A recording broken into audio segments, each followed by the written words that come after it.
কবরের মধ্যে কিছু কিছু ব্যক্তির লাশ ফেরেশতারা খুঁজে পাবেন না। ফেরেশতারা কবরে আসবেন, আসার পরে দেখবেন যে কিছুক্ষণ আগে যে মাইয়াতকে দাফন করা হলো সে মাইয়াতের লাশ কবরের মধ্যে খুঁজে পাচ্ছেন না। আল্লাহ রাসূল সাল্লাল্লাহু আলাইহি সাল্লাম বলেন, বুখারীর বর্ণনায় আসছে যে মাইয়াতকে যখন দাফন করে আত্মীয় স্বজনরা চলে যায়, 40 কদম দূরে যাওয়ার পরেই তার কবরে ফেরেশতার আগমন হয়। দুইজন ফেরেশতা তার কবরে আসে। বুখারীর এক বর্ণনায় আসছে, আল্লাহ রাসূল সাল্লাল্লাহু আলাইহি সাল্লাম বলেন, আব্দু ইদা বুদিয়া ফি কবরিহি, যখন কোন বান্দাকে কবরের জগতে রাখা হয় তখন ওই বান্দাকে কবরে রেখে তার আত্মীয় স্বজন পাড়া প্রতিবেশীরা যখন চলে যায়, জুতার আওয়াজ এখনো শোনা যাচ্ছে কবর থেকে, তখনও ওই ফেরেশতারা তার কবরের মধ্যে উপস্থিত হয়ে যায়। ঠিক তখনই যখন কবরের মধ্যে ফেরেশতারা উপস্থিত হয়ে যায়, উপস্থিত হওয়ার পরে কিছু কিছু কবরে এসে দেখবেন যে কবরের মধ্যে লাশ খুঁজে পাওয়া যাচ্ছে না। ফেরেশতারা ডাক দিয়ে বলবেন, কি ব্যাপার? কিছুক্ষণ আগে একজন ব্যক্তির লাশ রাখা হলো, লাশটা গেল কোথায়? তারা তাকিয়ে দেখে যে বিশাল আকৃতির একটা পাখি কবরের মধ্যে শুয়ে আছে বা দাঁড়িয়ে আছে বা বসে আছে। পাখিকে উদ্দেশ্য করে ফেরেশতারা ডাক দিয়ে বলেন, পাখি, একটু আগে অমুকের সন্তান অমুক নামে একটা মাইয়াতকে এই কবরে রেখে গিয়েছে, ফুলান ইবনে ফুলান, অমুকের সন্তান অমুক এই কবরের মধ্যে শায়িত করা হয়েছে, সেই লাশটি গেল কোথায়? তুমি কি দেখেছো? পাখিটি ডাক দিয়ে বলবেন, হ্যাঁ আমি দেখেছি। কোথায়? বললেন, সে আমার ডানার তলে ঘুমাচ্ছে, আরামের ঘুম, প্রশান্তির ঘুম দিয়েছে, আমি তাকে কবর থেকে জাগ্রত করব না। ইসরাফিল আলাইহিস সালাতু ওয়াস সালাম যখন সিংহায় ফুঁক দিবে তখন পর্যন্ত আমি তার পাহারাদার হিসাবে এখানে থাকবো, তাকে প্রশান্তির ঘুম দেওয়ার জন্য আমি এখানে তাকে পাহারা দিব। মুসলমান ভাইরা আমার, ফেরেশতারা পাখিকে ডাক দেয়া বলবেন, পাখি রে, ওই ব্যক্তিকে একটু বের করে দাও, আমরা তাকে শুধু 3টা প্রশ্ন করে চলে যাব। 3টা প্রশ্নের উত্তর যদি দিতে পারে তাহলে তুমি তাকে আরামের ঘুম, প্রশান্তির ঘুম তুমি তাকে পেরে রাখবে।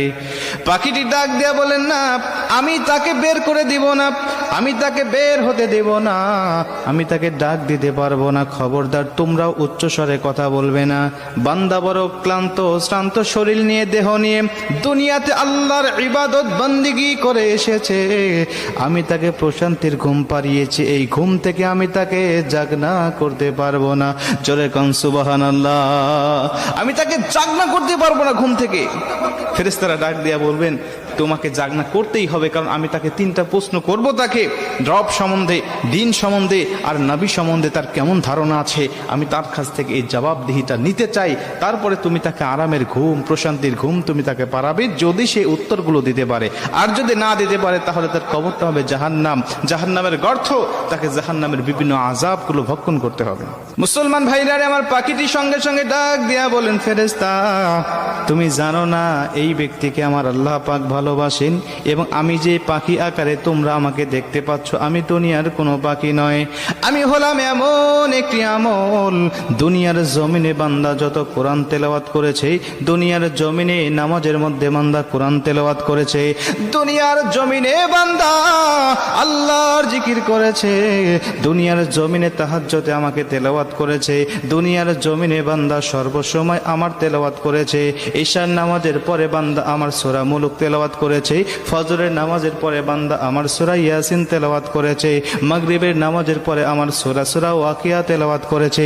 বিভিন্ন সময় সে আমাকে নিয়ে পড়েছিল, আমি কোরআন দিয়ে পারিবারিক জীবন, সামাজিক জীবন, রাষ্ট্রীয় জীবন সে পরিচালনা করেছে।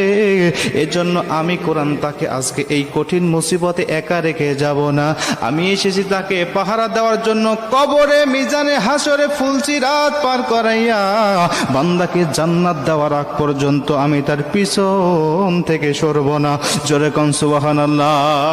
আমি তার পিছন থেকে যাব না, আমি কঠিন মুসিবতে তাকে একা ফেলে রেখে যাব না। তুমি চলে যাও, তার কাছ থেকে তোমার উত্তর নিতে হবে না।